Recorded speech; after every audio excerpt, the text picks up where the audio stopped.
எங்கேயோ வந்து ஒரு எமோஷனல் ட்ராமாவா வந்து போய் அங்க உட்கார்ந்துருச்சு. அது நடந்து முடிஞ்சு கொஞ்சம் வருஷத்துக்கு அந்த மைண்ட்ல இருந்தது. பேக்ல. அது திடீர்னு யோசிக்கும்போது கொஞ்சம் மனசு வருத்தப்படும். சில நேரம் அழுவேன். இல்லன்னா அம்மா கிட்ட மறுபடியும் சொல்லுவேன். அவங்களும் எனக்கு ஆறுதல் சொல்லுவாங்க. பட் போக போக காலம் போற போக்குல வந்து எனக்கு I started pushing it back at the back of my mind.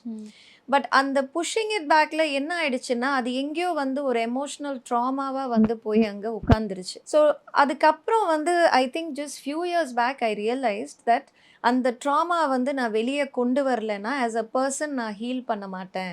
அது எங்கேயோ அது உள்ள உட்கார்ந்துருக்கு அப்படின்ட்டு.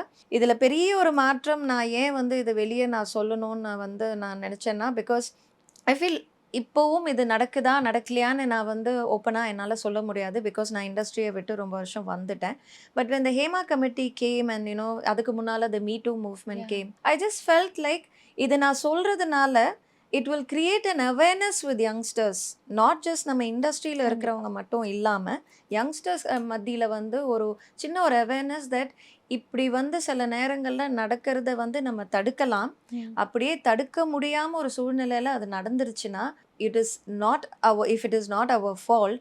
அத நெனச்சு நம்ம வாழ்க்கை முடிஞ்சு போச்சுன்னு நெனைக்காம, நம்மளால மூவ் ஃபார்வர்ட் பண்ண முடியும்.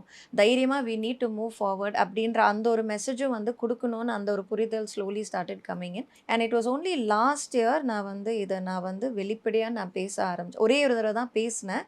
பட் அது பேசினதுக்கு அப்புறம் ஐ அட்டெண்டட் அ கோர்ஸ்